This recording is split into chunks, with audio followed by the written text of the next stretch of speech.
안녕하십니까. 주역 64개 노트 정리 종합 개의 해석 34번째 시간입니다. 전체적으로는 293번째 노트 정리입니다. 이번 시간에는 택산함, 내풍항에 대해서 기존의 전통적인 견해, 다산의 견해, 그리고 고사의 관점에서 살펴보겠습니다. 자, 그러면 한자 글을 같이 한번 읽어보겠습니다. 기존의 논의에 대해서.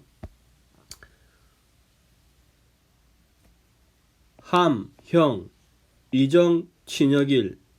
함은 형통함이니 바르면 이롭다 하니 여자를 취하면 길하니라 이렇게 이야기합니다. 이 함의 한자는 통하여 서로 느끼다, 감흥한다. 즉 이라 느끼는 것은 사심이 없는 주체적인 자각이라고 이야기합니다. 즉 택산함은 산깨가 태고 학깨가 간산이죠. 즉 태녀와 간남이 이제 이렇게 있는 거죠.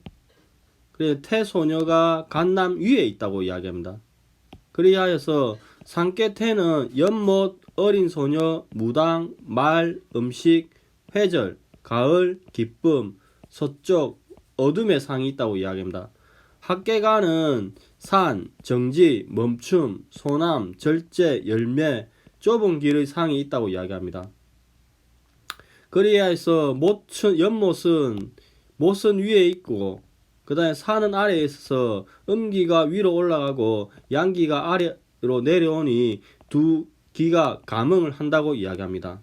그래서 이 하경의 첫 번째게 즉 31번째 하경의 첫 번째 31번째는 택산함, 느낌, 감응에 관한 이야기라고 합니다.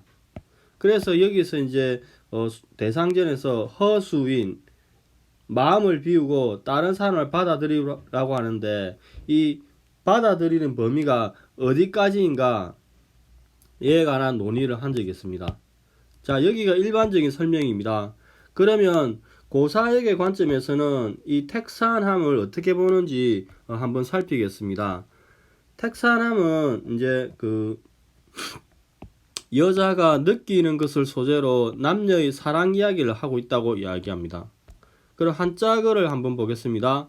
함, 형, 이정, 친역일. 함, 형통하도다, 이롭다는 점이다. 장가들게 되면은 길할 것이다. 이렇게 이야기합니다. 즉 함은 감으로 읽으면 감흥하다, 느낀다 이 뜻이 있다고 이야기합니다. 이정은 이롭다는 점이다. 그 다음에 친역일, 장가들면 길한다고 이야기합니다. 즉 함께가 형통하는 것은 장가들고 시집간 남녀가 서로 감흥하기 때문이라고 이야기합니다. 그런 개별 효를 어떻게 설명하는지 한번 보겠습니다. 초요, 함기부, 엄지발가락을 느낀다. 함기비, 장단지를 느낀다. 그리하여 거길, 장단지에 사랑을 하여 숨이 막히니 그대로 있는 것이 좋다고 이야기합니다. 함기고, 허벅지를 느낀다. 집기수, 남자가 여자의 살을 잡는다. 즉 허벅지를 만지면서 손으로 여자 살을 잡는다고 이야기합니다. 왕린, 위로 갈수록 사랑이 깊어져 숨이 막힌다고 이야기합니다. 정길, 점이 길한 것은 본격적으로 사랑이 시작된다고 이야기합니다. 회망, 이리하여서 무슨 뉘우침이 있겠는가, 즉 아무런 생각도 의식도 없다고 이야기합니다. 동동왕래, 본격적인 사랑이 시작된다고 이야기합니다. 붕종이사, 벗이 너의 생각을 따른다. 즉 여자가 남자가 생각한 대로 이제 움직인다. 이렇게 이야기합니다. 함김에, 여자가 등살을 느낀다. 즉 사랑이 끝난 후에 등을 가볍게 터치하는 것을 이야기합니다. 무해, 남녀 모두가 만족하여서 생각과 의식이 없어진 상태라고 이야기합니다. 함기보엽설, 뺨과 혀를 느낀다. 즉 사랑이 끝난 후에 남자가 여자 입에 가볍게 입맞춤을 한다고 이야기합니다. 즉 기존의 전통적인 논의는 감흥하다고 이야기하는데 여기에서는 느낀다로 이야기하죠. 그래서 조금 차이가 납니다. 자, 그러면은 기존의 전통적인 관점은 어떻게 보는지 다시 이제 한자글을 한번 읽어보겠습니다. 자, 초요, 함기무, 그 엄지발가락에 감응한다. 그 다음 6이 함기위 흉 거길 그 장단지에 감응하니 흉하여 머물면 길하다고 이야기합니다.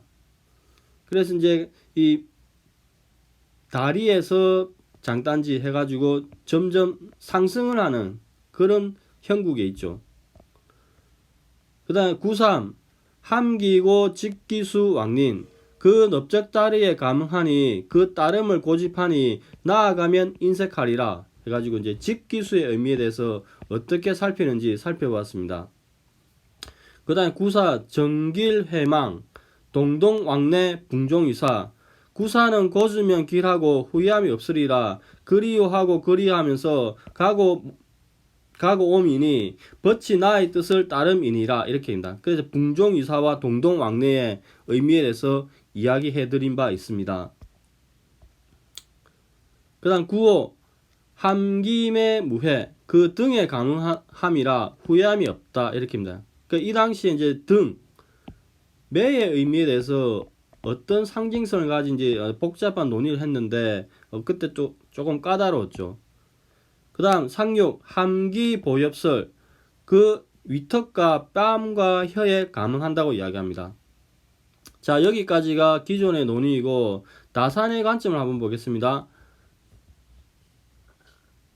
감형 이정 친역일 감은 형통함이니 일을 맡아 처리하면 이룰 것이며 여자를 얻으면 친역일 길할 것이다 이렇게 이야기합니다.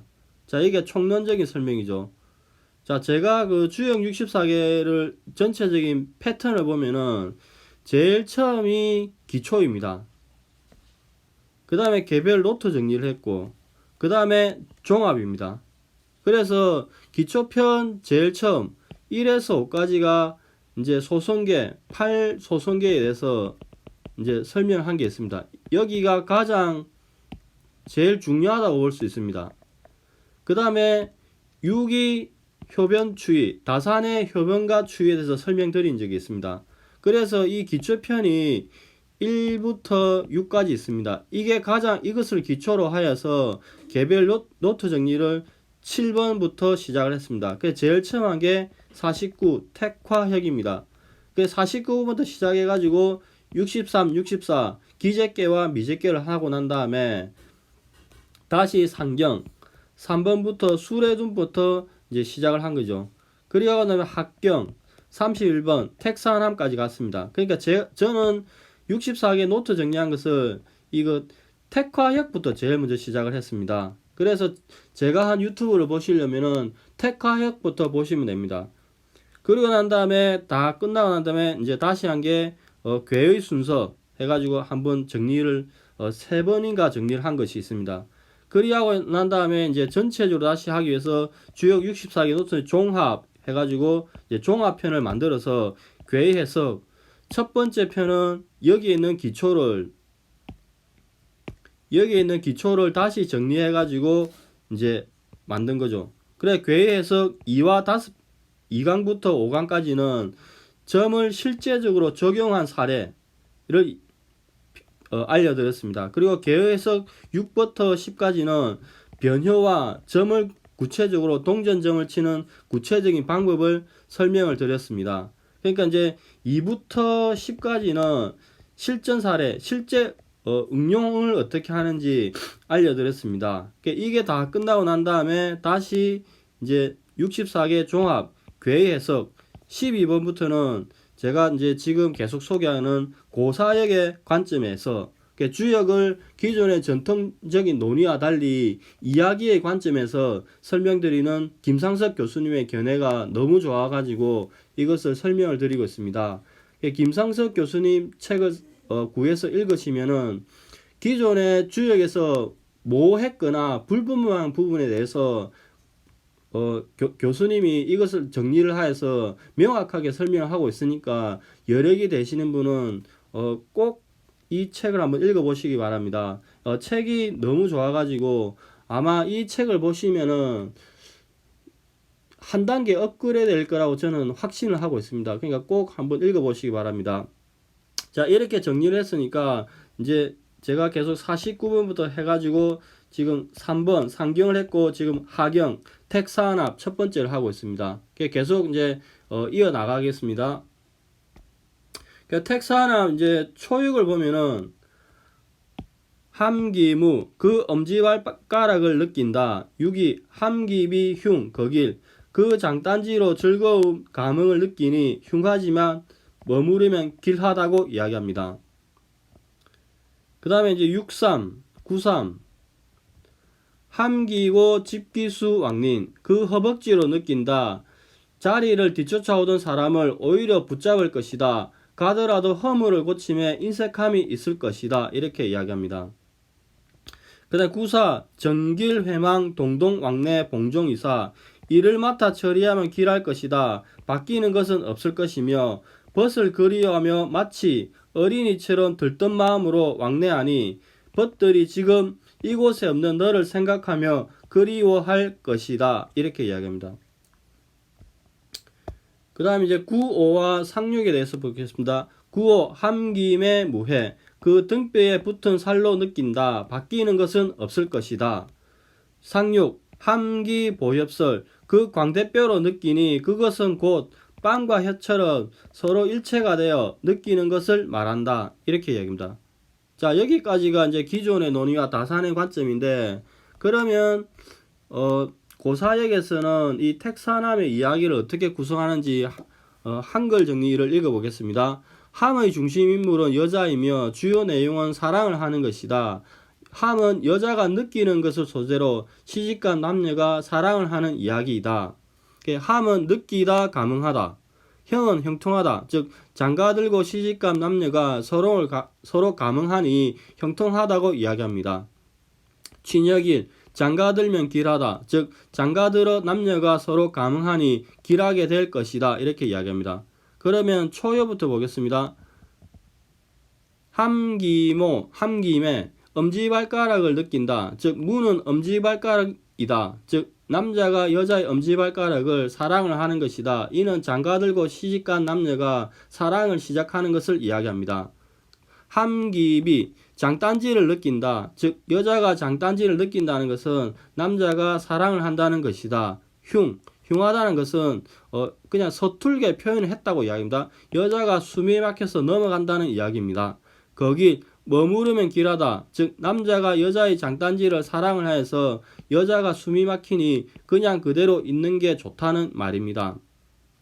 그 다음 함기이고 여자가 허벅지를 느낀다는 말이다. 즉 남자가 여자의 허벅지를 사랑한다는 이야기이다.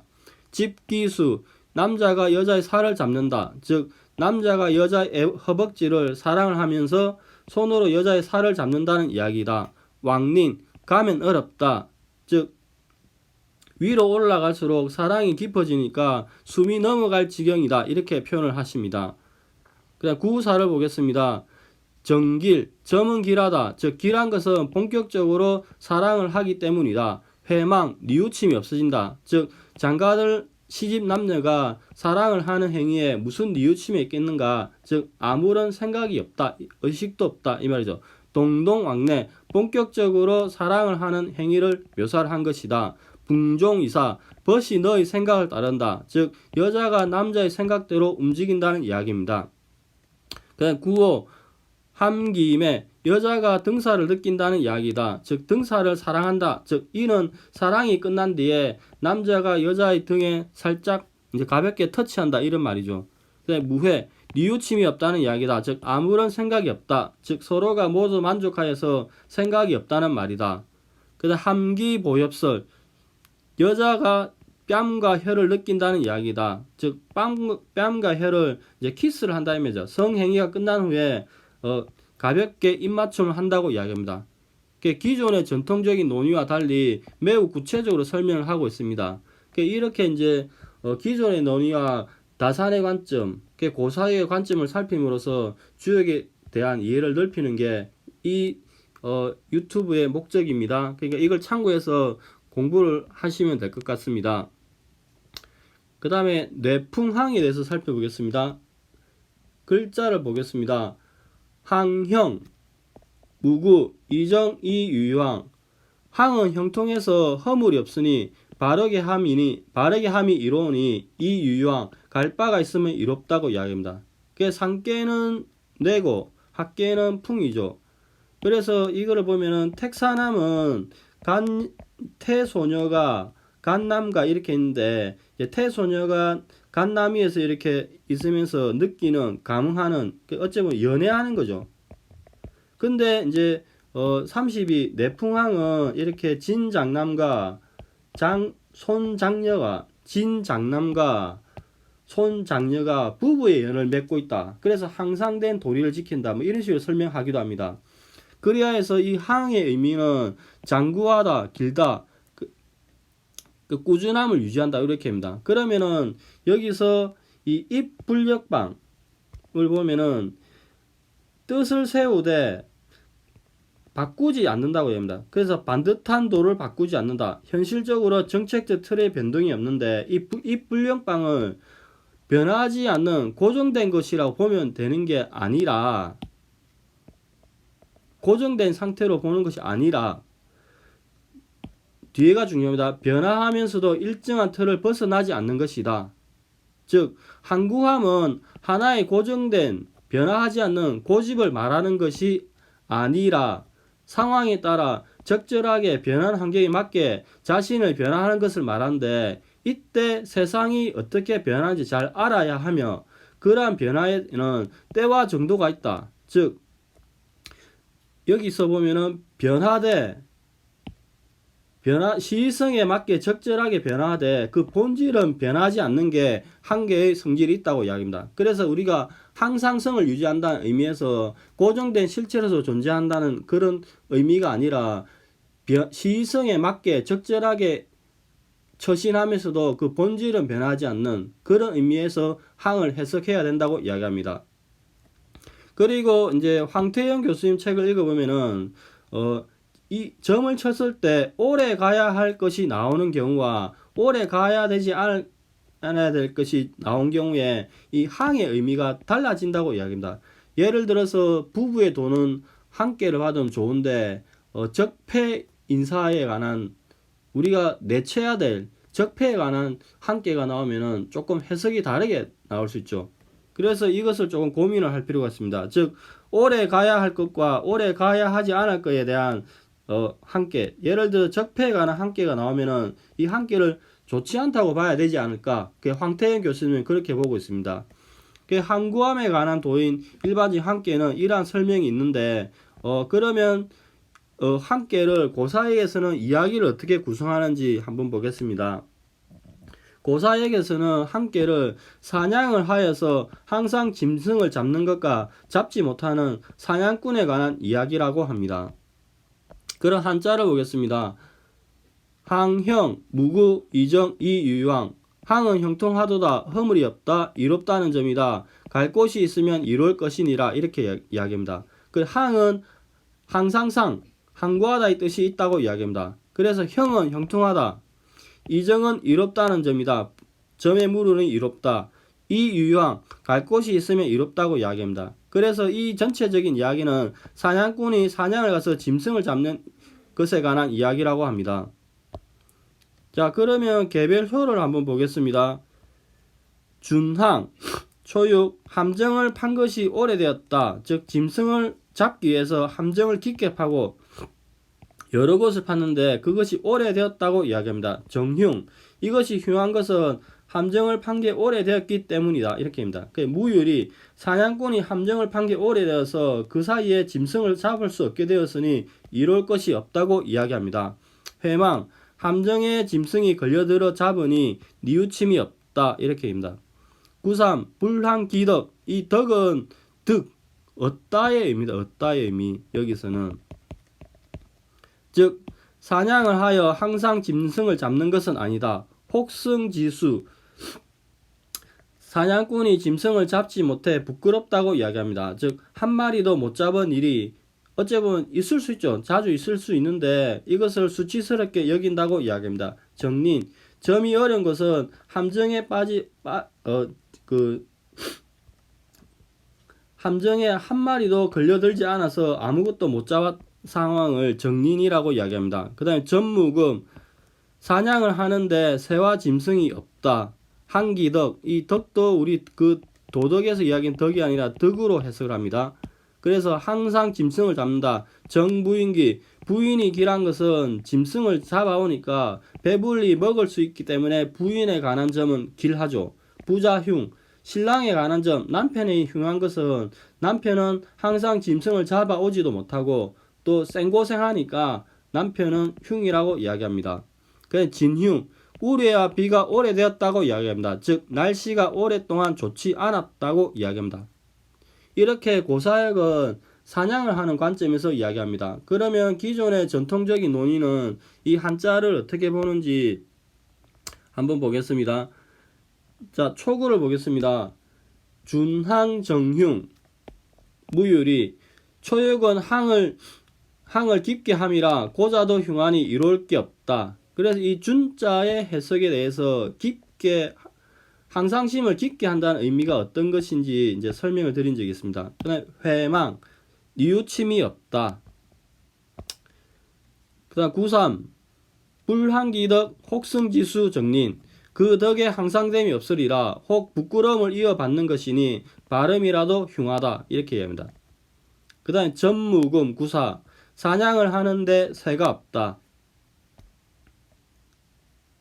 그 다음 65 한기덕 정부인길 여기서는 끊어서 읽는데 고사에서는 이어서 읽었습니다. 그 다음에 부자흉 그 덕에 항상함이니 올바르니 부인은 길하고 장부는 흉하다. 그래서 여기서 부인은 길하고 신랑은 흉인 이 비교되는 상황을 어떻게 봐야 될지 이제 설명을 이제 여러 견해를 소개한 적이 있습니다. 그다음에 상육 진항흉 항상함을 급하게 하니 흉하다고 이야기합니다. 이 진을 흔든다, 떨린다, 진동한다 이렇게 해서가지고 항상심이 진동을 일으킨다고 이야기합니다. 그래서 함께 끝에 있으니까 항상심이 끝에 있어 전환의 관점에서 이루어지니까 이 진을 흔들린다, 동요된다로 해석해서 이제 설명을 하는 견해가 있습니다. 이게 기존의 전통적인 견해입니다. 그러면 이어서 다산의 관점을 보겠습니다. 항형 무구 이정 이유왕 항은 형통하고 허물이 없을 것이다. 이를 맡아 처리함이 이로울 것이니 가는 곳을 두면 이로울 것이다. 초고를 보겠습니다. 초육 중한 정흉 무유리 우물을 뚫을 때에는 깨끗한 물이 나올 때까지 꾸준하게 파야 한다. 만일 중도에 그만두면 이를 맡아 처리해도 흉할 것이며 이로울 것이 없을 것이다. 그래서 다산은 이 준항의 문제를 우물을 파는 문제로 봅니다. 구이 회망 변한 것이 있더라도 없어져 다시 본래대로 되돌아오게 될 것이다. 회망은 아무런 상태의 변화가 없다고 이렇게 이제 설명하죠. 이런 부분에 대해서는 제가 예전에 한 노트 정리를 찾아보시면 될 것 같습니다. 그다음 93 불항기덕 혹승지수 정린 그 덕을 항상 변하지 않게 유지하지 못한다면 혹시 군자를 대적할 적에 부끄러운 일을 당할지도 모른다. 이를 맡아 처리해도 그 허물을 고치지 않으면 인색함이 있을 것이다. 이렇게 이야기합니다. 전유금 밭에 날짐승이 없다. 이 전유금의 의미에 대해서도 이제 이렇게 이제 설명을 한 적이 있죠. 그다음 65 한기덕 정 부인길 부자용 그 덕을 항상 변하지 않게 유지함이니 이를 맡아 처리함에 있어서 부인은 길하게 될 것이고 지아비는 흉할 것이다. 상육 진항흉 그 덕을 꾸준하게 진작시키고자 하나 뜻대로 되지 않아서 흉하게 될 것이다. 이 진을 들어 올린다고 이야기합니다. 즉 덕을 들어 올린데 이야기합니다. 근데 이제 기존의 전통적인 견해는 진을 동요한다, 움직인다, 즉 항구함이 동요한다로 해석하죠. 그래서 여기서도 전통적인 견해와 다산의 관점에서 해서 조금 차이가 납니다. 그런데 고사역에서는 진항을 비가 오래되었다, 우레가 오래되었다, 비가 온 지 오래됐으니까 날씨가 흉하다고 소개를 하고 있습니다.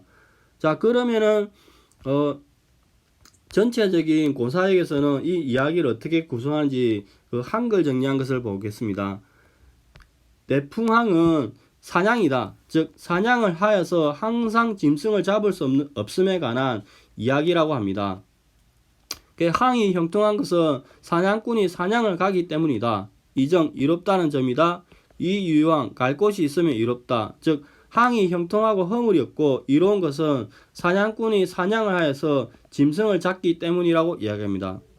개별어로 보면은 준항, 준은 깊게 파다의 의미가 있습니다. 즉 준항은 함정을 파는 것이 오래되었다는 이야기입니다. 즉 사냥꾼이 짐승을 잡기 위해서 함정을 파는데 함정을 깊게 파고 또 여러 군데 파서 시간이 오래 걸렸다는 이야기입니다. 그리하여 정흉, 점에 물으니 흉하다. 점이 흉한 것은 사냥꾼이 함정을 파는 것이 오래되었기 때문이다. 그래서 이로울 게 없죠. 무유리. 왜냐하면은 사냥꾼이 함정을 파는 게 오래되어서 그동안 짐승을 잡을 수 없기 때문에 이로울 게 없다고 이야기합니다.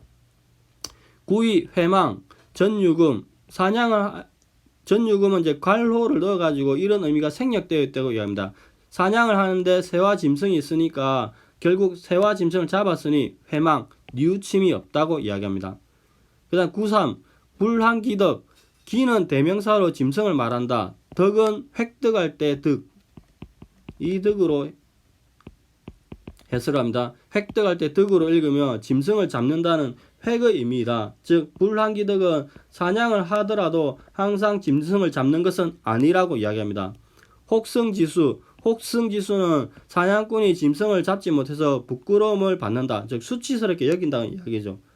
즉 사냥을 해서 항상 짐승을 잡는 것은 잡지 못하는 데도 생길 수 있죠. 그러니까 뭐 전쟁에서 지는 게 병가지에 일반적으로 생길 수 있는 일이라고 한 것처럼 잡지 못하는 일도 있을 수 있는데 사냥꾼이 이것을 수치스럽게 여긴다고 이야기합니다. 정린, 점에 물으니 어렵다. 즉 한 마리도 잡히지 않아서 사냥꾼이 아무것도 잡지 못했기 때문에 어렵다고 표현을 합니다. 그 다음에 구사, 전무금, 사냥을 하여 새와 짐승을 잡지 못하니 뉘우침이 있다. 즉 전무금은 새와 짐승이 없었다는 이야기입니다. 유고, 한기덕, 한기덕도 덕입니다. 기는 대명사를 의미하며 덕은 덕, 획으로 해석을 한다. 즉 한기덕은 사냥을 하여서 항상 짐승을 잡는다는 이야기입니다. 잘했다는 이야기죠. 정부인기, 점에 물으니 부인은 길하다. 즉 부인이 길한 것은 사냥꾼이 사냥을 하여서 항상 짐승을 잡아오니까 배불리 먹을 수 있기 때문이라고 이야기합니다. 부자형, 남편은 흉하다는 말이다. 즉 남편이 흉한 것은 사냥을 하여서 짐승을 잡기 생고생을 하고 또 집까지 옮겨오는데 여러 고생을 하니까 흉하죠. 그 다음에 상육, 진항흉, 진항은 진은 떨치다, 움직이다, 진동하다입니다. 그래서 진은 우레가 울리고 비가 오는 것입니다. 즉 날씨가 좋지 않다는 이야기죠. 그래서 진항의 전체적인 의미는 우레와 비가 오랫동안 와서 날씨가 좋지 않았다는 이야기입니다. 그리하여 흉, 즉 비가 내린 지 오래되면은 사냥꾼이 파놓은 함정이 무너지고 그 기간 동안 사냥하지 못하기 때문에 결국 흉하게 된다고 이야기합니다. 자, 기존의 전통적인 견해는 내풍항을 장가간 신랑과 시집온 장녀를 해가지고 부부의 도리를 해가지고 항상함의 도리를 가는 설명을 하는데 고사에게서는 그게 아니고 이제 사냥을 가는 사냥꾼의 사냥 이야기로 해석을 합니다. 요거를 이제 비교해서 보면 될 것 같습니다. 그리고 중간에 설명을 했듯이 이 부분에 대한 전체적인 제가 유튜브 올린 것을 어떻게 올리지 맥락을 보시고 하경에 관한 앞으로 논의와 기존 했던 것을 비교하여서 살펴보시면 될 것 같습니다. 자, 오늘은 하경의 첫 번째인 택산함과 내풍항에 대해서 살펴보았습니다. 다음 시간에는 이제 33번째 천산둔, 내천대장에 대해서 살펴보겠습니다. 오늘은 여기까지 하겠습니다. 감사합니다. 좋은 하루 되십시오.